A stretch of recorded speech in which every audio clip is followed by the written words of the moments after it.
Hello મિત્રો, કેમ છો? મજામાં? તો બધા મજામાં જ હશો. તો આજે આપણે બનાવવાના છીએ લીંબુનું લિક્વિડ.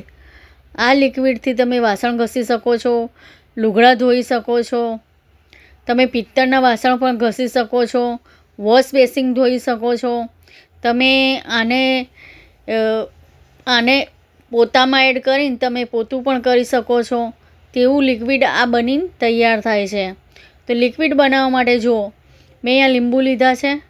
તો લીંબુને પહેલાં આ રીતે આપણે કટ કરી નાખીશું. આ રીતે 2 ભાગમાં લીંબુને કટ કરી નાખીશું. તમે આ લિક્વિડ એક વખત ચોક્કસથી બનાવજો. ખૂબ સરસ લિક્વિડ બનીને તૈયાર થાય છે.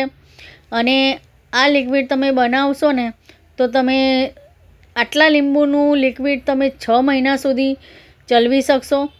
તેટલું બધું લિક્વિડ બનીને તૈયાર થશે. તો જો લિક્વિડ બનાવવા માટે આ રીતે આપણે લીંબુને કાપી દેવાના છે. તમે આ લિક્વિડથી તમે વાસણ ઘસી જોજો. વાસણ તમારા એટલા ચમકદાર બની જશે ને કે તમે પણ કહેશો કે ના બેન, સરસ તમે લિક્વિડ બનાવીને બતાવ્યું. તેવું લિક્વિડ બનીને તૈયાર થાય છે. તો લિક્વિડનો વિડીયો પૂરેપૂરો જોજો તો તમને ખબર પડે કે કઈ રીતે પરફેક્ટ રીતે લિક્વિડ આ તૈયાર થાય છે. તો જો આ રીતે આપણે 2 પીસમાં કટ કરી નાખીશું લીંબુને. તમારે એવું નહીં કે સારા જ લીંબુ લેવા પડે. તમારે જો આવી રીતે સુકાઈ ગયા હોય અને ડાઘાવાળા લીંબુ પડ્યા હોય તો તેનું પણ તમે લિક્વિડ બનાવી શકો છો. તો જો આ રીતે કટ કરી દેવાના છે. હવે આને આપણે કટ કરીને પછી આપણે લીંબુને બાફી દેવાના છે. આ લિક્વિડને તમે કપડાં ધોવાના વોશિંગ મશીનમાં નાખો ને તો કપડાં એકદમ સરસ અને ચોખ્ખા કપડાં ધોવાય છે. કપડાં પણ ધોવામાં કામમાં આવે છે તેવું લિક્વિડ બનીને તૈયાર થાય છે. તમારે ટાઇલ્સો ધોવી હોય, તમારે ટોયલેટ ધોવું હોય ને તો પણ આ લિક્વિડ ખૂબ ફાયદાકારક છે. અને એકદમ તમારી ટાઇલ્સો એકદમ ચકાચક કરી નાખશે તેવું લિક્વિડ બનીને તૈયાર થાય છે. તો જો લીંબુને આપણે કુકરમાં એડ કરી દઈશું અને તેમાં પાણી એડ કરીશું. પછી અહીંયા જો મેં સોડા લીધો છે. આ ખાવાનો સોડા છે. તો ખાવાનો સોડા આપણે એડ કરીશું. તો અહીંયા જો 2 ચમચી મેં ખાવાનો સોડા લીધો હતો. તો 2 ચમચી ખાવાનો સોડા અંદર એડ કર્યો. હવે અહીંયા જો મેં મીઠું લીધું છે. તો મીઠું આપણે એડ કરીશું. મીઠું અહીંયા આપણે થોડું વધારે એડ કરવાનું છે. મીઠું વધારે એડ કરવાથી શું, જે લિક્વિડનો કલર છે ને તે એવો ને એવો જ રહેશે. લિક્વિડનો કલર કાળો નહીં થઈ જાય અને લિક્વિડનો કલર એકદમ સરસ બનશે. તે માટે આપણે મીઠું એડ કરવાનું છે. અને મીઠું શું, મેલ કાપવાનું કામ કરે છે. મીઠું અને સોડા તમારે ગમે તેવો કપડામાં મેલ હોય, ટાઇલ્સોમાં મેલ ચોંટી ગયો હોય, વોશ બેસિનમાં કાટ આવી ગયો હોય, ડાઘા પડી ગયા હોય તો તે આ બધું જ કાઢવાનું કામ કરે છે મીઠું અને સોડા અને લીંબુ. તો જો કલર કેવો દેખાય છે. કલર સહેજ પણ કાળો નથી પડ્યો. આપણે લીંબુને સરસ 4 વિસલમાં સરસ લીંબુને બાફી નાખ્યા છે. જો આ રીતે. તો તેનો બધો રસ પણ નીકળી ગયો છે અને આ રીતનું લિક્વિડ બનીને આપણું તૈયાર થઈ ગયું છે. જો હજી આપણું લિક્વિડ તૈયાર નથી. આ લિક્વિડનું ખાલી પાણી જ તૈયાર થયું છે. હજી આપણે લિક્વિડ બનાવવાનું બાકી છે. તો હવે આ પાણીને આપણે એમને એમ રહેવા દઈશું અને લીંબુને આપણે કાઢી લઈશું. લીંબુને કાઢીને આપણે મિક્સર જારમાં એડ કરીશું અને લીંબુને આપણે પીસી લઈશું. આપણે બહુ પતલું લિક્વિડ નથી તૈયાર કરવાનું. આપણે એકદમ જાડું લિક્વિડ તૈયાર કરવાનું છે. આ લિક્વિડ જો કપડામાં એડ કરો ને તો કપડાનો મેલ બધો જ નીકળી જાય છે. તમે કપડાને લિક્વિડમાં કપડાં પલાળીને તમે રાખી મૂકો ને તો કપડાં એમને એમ જ ધોયા વગર જ ચકાચક થઈ જશે. તેવા કપડાં અહીંયા ચકાચક થઈ જાય છે આ લિક્વિડ એડ કરવાથી. તો જો અહીંયા થોડું જ આપણે તેનું પાણી એડ કરીને આ રીતે પીસી લઈશું. હવે આ જે પીસેલું છે પીસેલા લીંબુ છે તેને આમાં એડ કરી દઈશું. જે લીંબુનું પાણી હતું તેમાં આ રીતે એડ કરી દઈશું. પછી જો તમારે જો ગ્રાઇન્ડર હોય તો તમે ગ્રાઇન્ડરથી પણ આને મિક્સ કરી શકો છો. મારી જોડે ગ્રાઇન્ડર નથી એટલે હું આ રીતે જ મિક્સ કરીશ. આ રીતે વલોણીથી જ મિક્સ કરીશ જેથી સરસ મિક્સ થઈ જશે અને થઈ પણ જાય છે સરસ એકદમ. જો હમણાં જાડું રગડા જેવું આપણું લિક્વિડ બનીને તૈયાર થઈ જશે. હું અહીંયા બહુ પતલું નથી બનાવવાની, હું થોડું જાડું જ રાખવાની છું.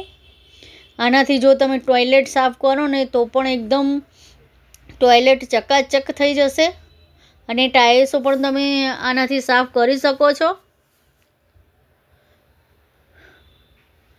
તમે જેમ કે પાણીના નળ હોય છે સ્ટીલના, પ્લાસ્ટિકના, તે પણ તમે આ લિક્વિડ એડ કરીને તમે સાફ કરો ને તો એકદમ ચકાચક થઈ જાય છે પાણીના નળ પણ.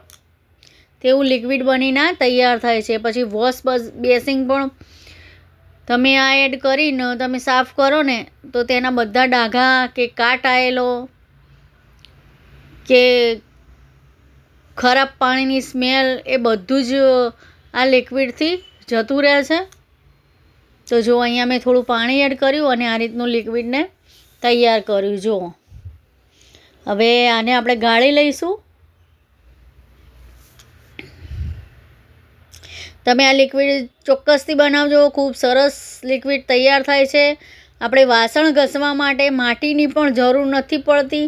અત્યારે તો સિટીમાં શું માટી બાટી હોતી નથી એટલે આપણે સાબુથી જ વાસણને ઘસીએ છીએ. પણ જો આ રીતે તમે લિક્વિડ બનાવીને તમે વાસણ ઘસો ને તો તમારે એકદમ માટીથી શું વાસણ ઘસાય છે તેના કરતાં પણ સરસ વાસણ આ લિક્વિડથી ઘસાશે અને એકદમ તમે જોઈ શકશો વાસણ એકદમ ચમકવા લાગશે, એકદમ ચકાચક વાસણ થઈ જશે. તેવું લિક્વિડ બનીને તૈયાર થાય છે. તો જુઓ નીચે એકદમ આપણું લિક્વિડ તૈયાર થઈ ગયું છે જુઓ બનીને. તો આ રીતે તેને કાઢીને આ રીતે આપણે તેને ગાળી દેવાનું છે. જુઓ તમને મારો વિડીયો અને આ લિક્વિડ બનાવવાનું સારું લાગે તો મારી યુટ્યુબ ચેનલને લાઈક, સબસ્ક્રાઈબ અને શેર જરૂરથી કરજો. કમેન્ટ કરીને મને કહેજો કે તમને આ વિડીયો કેવો લાગ્યો અને આ લિક્વિડ ચોક્કસથી બનાવજો. ખૂબ સરસ લિક્વિડ બનીને તૈયાર થાય છે. તમે એક વખત બનાવશો ને તો તમે મને ફરીથી પણ કહેશો કે બેન ના સરસ તમે બનાવીને બતાવ્યું લિક્વિડ. તેવું લિક્વિડ બનીને તૈયાર થાય છે. તો જો અહીંયા લિક્વિડને આ રીતે આપણે આ રીતે ગાળી લેવાનું છે જેથી બધી છાલ નીકળી જાય લીંબુની અને આ રીતે લિક્વિડ સરસ બનીને આપણું તૈયાર થાય. જો તમે કલર પણ જોઈ શકો છો. કલર પણ સહેજ પણ કલર કાળો નથી પડ્યો. લિક્વિડ કેવું સરસ તૈયાર થયું છે જો બનીને. હું તમને બતાવી દઉં. જો આ રીતનું લિક્વિડ મેં રાખ્યું છે, બહુ પાતળું પણ નહીં અને બહુ જાડું પણ નહીં. હવે અહીંયા જુઓ તો જુઓ અહીંયા મેં લિક્વિડ લીધું છે. તમે કોઈ પણ લિક્વિડને લઈ શકો છો. આ ફક્ત તેમાં ફીણ લાવવા માટે આપણે આ લિક્વિડનો ઉપયોગ કરવાનો છે જેથી આમાં સરસ ફીણ આવી જાય. તે માટે અહીંયા જો 2 વાટકી મેં લિક્વિડ એડ કર્યું છે. તમે કોઈ પણ લિક્વિડને લઈ શકો છો. તો જો લીંબુથી કેવો સરસ એકદમ ઉભરો આવી ગયો. આ જે આપણે મીઠું અને ખારો એડ કર્યો છે ને તેનાથી એકદમ સરસ વાસણ પણ ચકાચક થઈ જાય છે અને જે આપણે ટાઇલ્સો બાયસો તે બધું પણ ચકાચક થઈ જાય છે અને જોડે લીંબુ પણ છે તે પણ એકદમ સાફ સફાઈમાં એકદમ વસ્તુઓને ચકાચક કરી નાખે છે. તો આ રીતે આપણે મિક્સ કરી નાખીશું એકદમ. તો અહીંયા જો આપણું લિક્વિડ હવે કમ્પ્લીટ બનીને તૈયાર છે લિક્વિડ. તો જુઓ કલર પણ એકદમ સરસ લિક્વિડનો છે, કલર પણ કાળો નથી થયો અને લિક્વિડ જુઓ તમે જોઈ શકો છો કે કેવું બન્યું છે, કેવું તૈયાર થયું છે. તો હવે આપણે આવી બોટલ લઈશું અને બોટલમાં આપણે લિક્વિડને ભરી દઈશું. આ રીતે લિક્વિડને બોટલમાં ભરી દેવાનું છે. ભરીને મૂકી દેવાનું. પછી જ્યારે તમારે યુઝ કરવું હોય ત્યારે તમે યુઝ કરી શકો છો. અને પાછી બોટલને પેક કરીને મૂકવી હોય તો મૂકી શકાય છે. તો જો બધા લિક્વિડને આપણે આ રીતે ભરી દઈશું. આ લિક્વિડ આસાનીથી તમારે 5-6 મહિના સુધી ચાલી જાય છે અને ઘણું બધું લિક્વિડ બનીને તૈયાર થાય છે. મેં અહીંયા થોડું જાડું બનાવ્યું છે. તમારે થોડું પતલું લિક્વિડ કરવું હોય તો પણ તમે કરી શકો છો. પણ આ રીતનું જાડું લિક્વિડ શું સરસ ટાઇલ્સોમાં અને વાસણોમાં સરસ ચોંટી જાય છે અને વાસણ એકદમ સરસ ચકાચક થઈ જાય છે. તો જો અહીંયા બોટલ આપણી ભરાઈ ગઈ છે. હજી 2 બોટલ ભરાય તેટલું લિક્વિડ અહીંયા પડ્યું છે હજી. જુઓ, તો હજી આટલું લિક્વિડ પડ્યું છે. તો આને પણ આપણે બોટલમાં ભરી દઈશું લિક્વિડને. હવે જો અહીંયા લિક્વિડ બનીને આપણું તૈયાર છે. અહીંયા બોટલના ઢક્કનમાં મેં કાણું પાડી દીધું છે.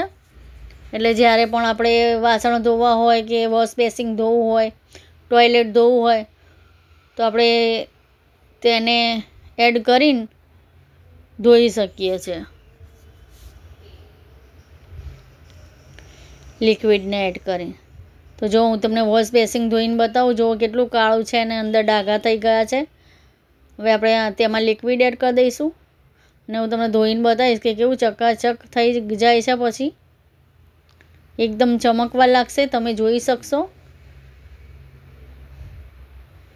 આ રીતે આપણે લિક્વિડ એડ કરીને આ રીતે ધોઈ નાખવાનું છે.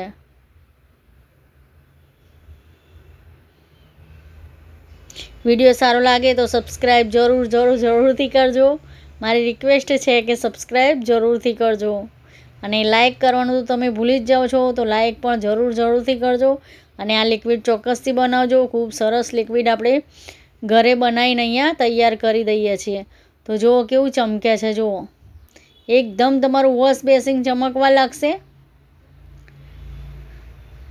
તેવું લિક્વિડ બનીને તૈયાર થાય છે. જુઓ, તૈયાર થયું છે. તો જુઓ કેવું ચમકવા લાગ્યું. પહેલાં કેવું હતું અને હવે કેવું ચમકવા લાગ્યું. જુઓ, તમે જોઈ શકો છો.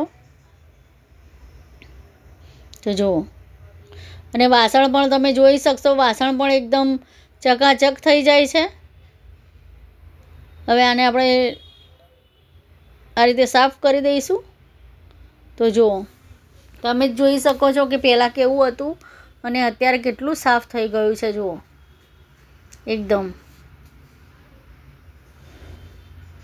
તો આ રીતે ચોક્કસથી લિક્વિડ બનાવજો. ખૂબ સરસ લિક્વિડ બનીને તૈયાર થશે અને 5-6 મહિના સુધી તમારે બહારથી લિક્વિડ લાવવાની જરૂર જ નહીં પડે. તો બધાને મારા તરફથી જય મા લક્ષ્મી અને જય શ્રી કૃષ્ણ.